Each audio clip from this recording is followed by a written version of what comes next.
As the world pressures Israel to go easy on Hamas, Israel's prime minister just notified the IDF to prepare a plan to take the stronghold of Rafah in the south of Gaza, where there are still 4 battalions of Hamas terrorists fortified. This could be the last offensive of the war in Gaza, and very well could be the straw that breaks the camel's back, the camel being Hamas here, and seriously cripple this terrorist organization. Also, we have some new stats regarding Israel's population increase from 2023. All this and much more. I'm Josiah, and this is the Israel Guys.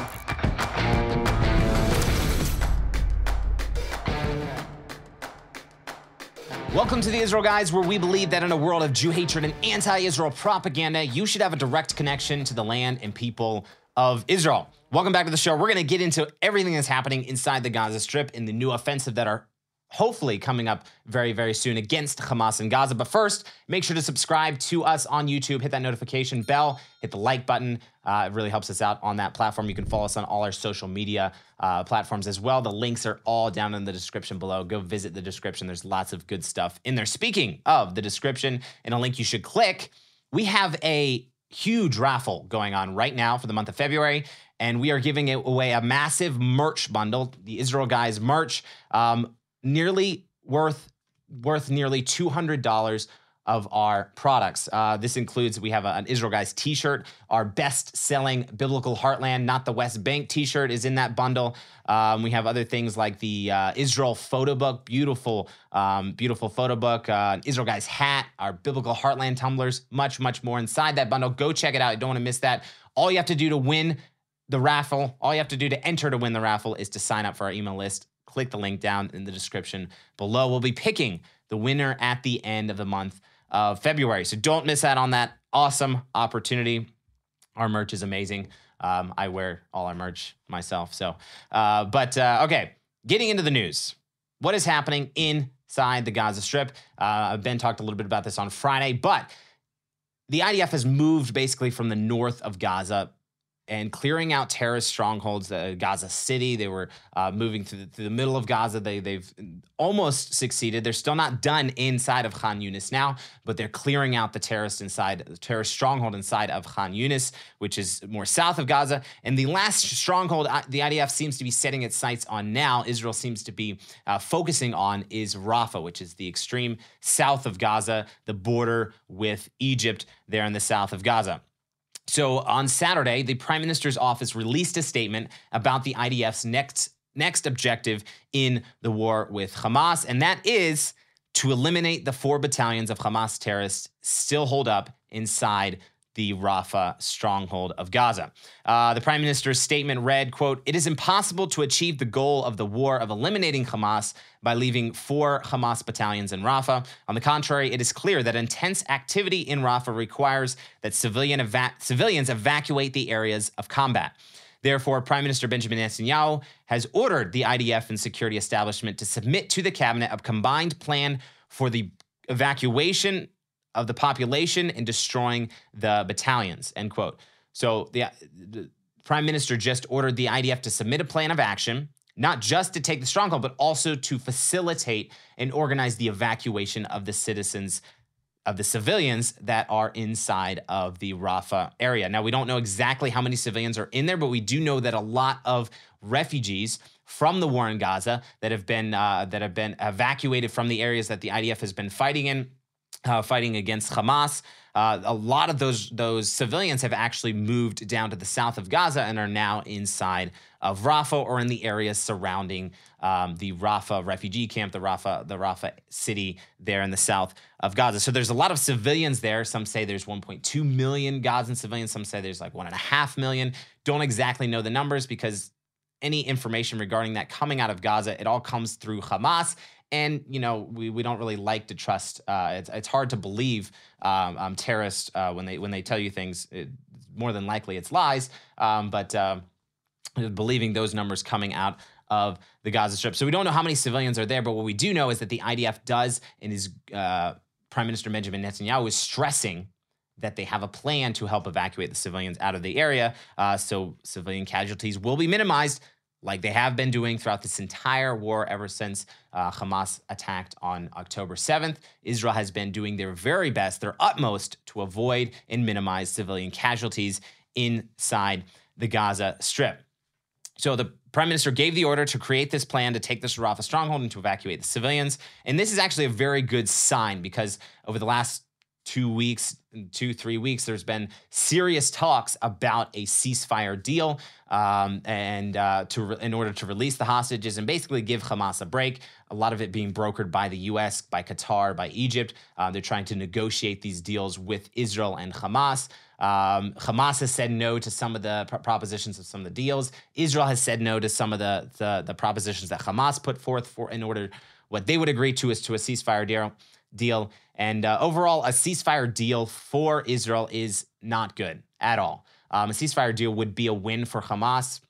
Any sort of deal in this situation. The only way Israel can win this war is to completely eliminate Hamas, which is basically a good sign that Israel is now moving into Rafah. They're giving the orders to move into Rafah, which is categorically like the last major stronghold of Hamas inside the Gaza Strip. So hopefully Israel's not agreeing to a ceasefire deal. Looks like they're moving ahead and moving in into taking out the last large stronghold of Hamas inside the Gaza Strip.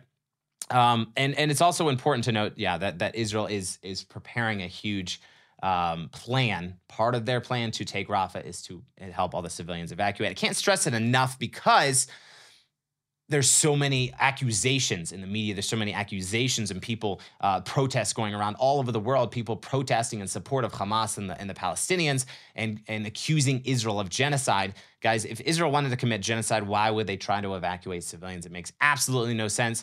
Israel is not committing genocide in any shape or form inside the Gaza Strip. That is a completely false allegation, and it's a complete lie, and we should dispel that lie whenever possible.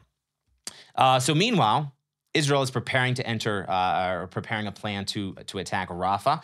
And meanwhile, 3 senior members of the Hamas police in Rafah were just eliminated, you could say, as a result of an airstrike on their vehicle in the Tel Al Sultan neighborhood, which is west of Rafah.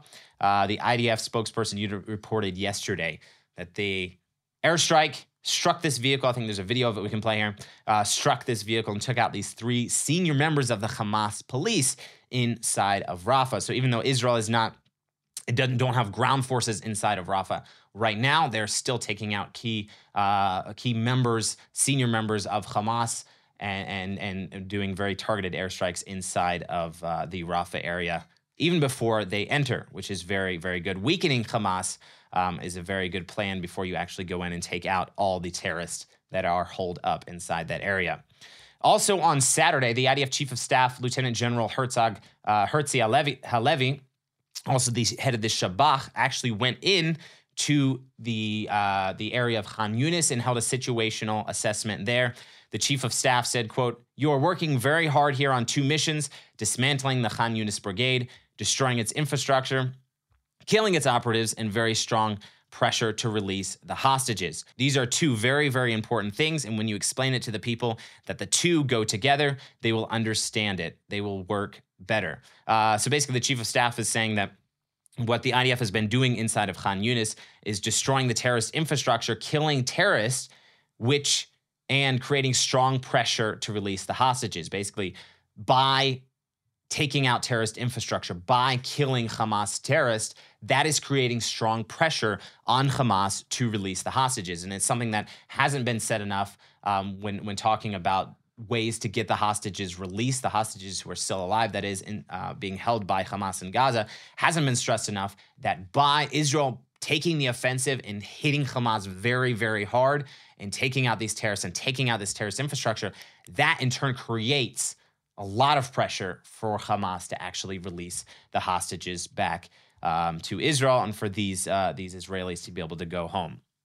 Ever wondered what it would be like to join millions of people worldwide in a biblical tradition that unites hearts and minds across continents? Well, now you can. For thousands of years, the people of Israel have joined together to complete the annual cycle of reading the 5 books of Moses. Each week, they read and study another portion of the Bible, absorbing its teaching and infusing their lives with God's word.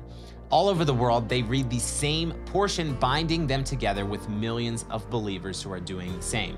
The same people who brought you the Israel Bible have created a learning schedule that will put you on the same page as other Bible believers. The 52-week journey through the Israel Bible gives you a chance to immerse yourself in the sacred words of the 5 books of Moses, the foundation of the entire Bible. You can join millions of people in an ancient tradition that has strengthened the people of Israel since the giving of the Torah at Mount Sinai. As the prophet Isaiah envisioned, "Come, let us go up to the mountain of God, to the house of the God of Jacob, that he may instruct us in his ways and that we may walk in his path," from Isaiah 2 verse 3. The 52-week journey through the Israel Bible is an invitation to join a journey of discovery and spiritual growth. Click the link in the description below to get your copy today.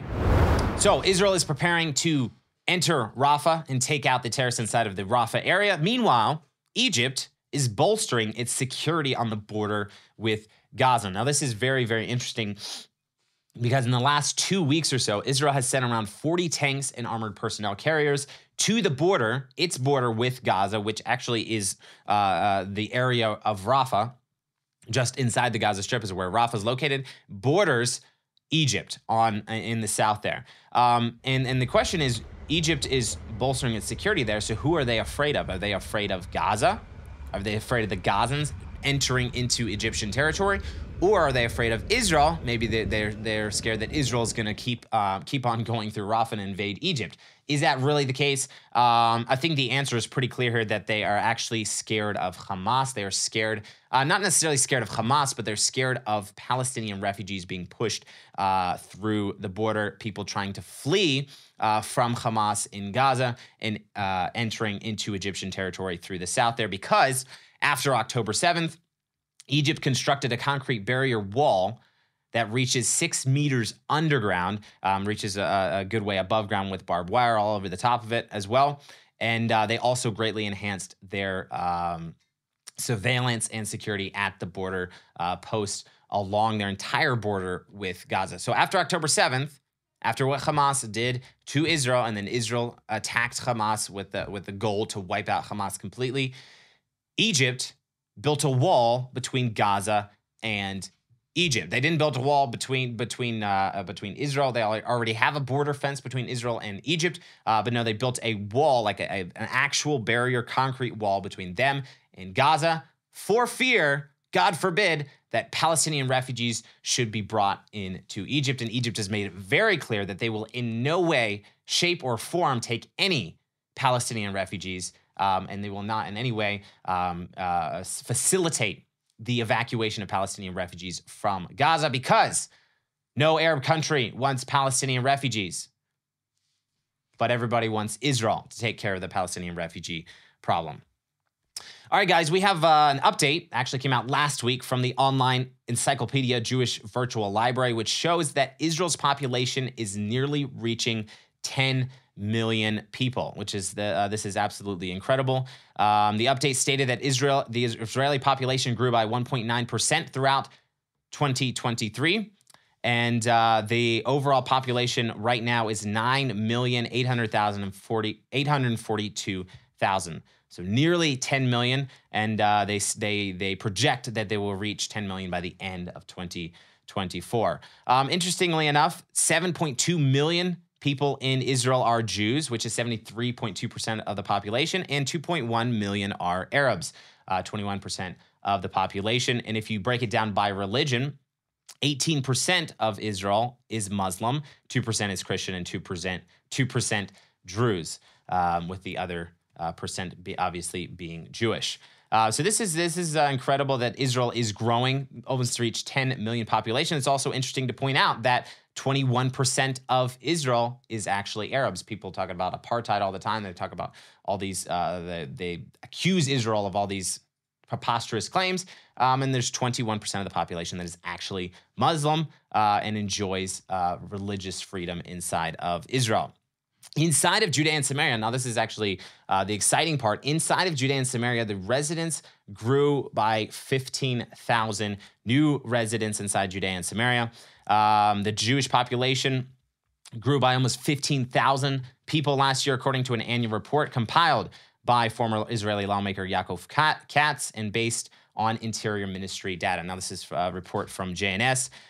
January 1st of this year, 517,407 Jews live inside of Judea and Samaria, which is up from last year, the same date, 502,991 lived inside of Judea and Samaria. So almost 15,000 person increase inside of Judea and Samaria. And this figure does not include the nearly 350,000 Jews who live inside of eastern Jerusalem, the part that would become a Palestinian state if the hopes and whims of Joe Biden and Antony Blinken were actually come to pass.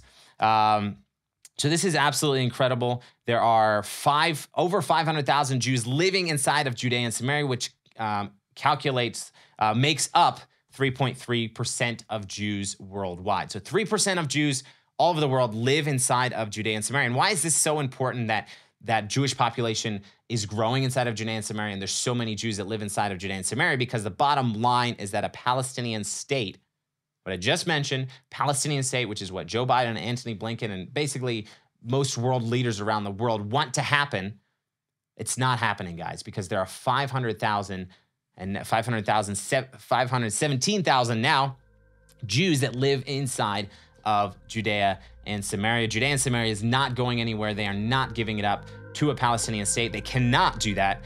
It would be suicide for the nation of Israel, no matter what Biden or anybody around the world, any other anti-Semitic leader would like to happen. Guys, don't forget to check out the Israel 365 52 weeks journey through the Bible. Make sure to check that out. Link is down in the description below.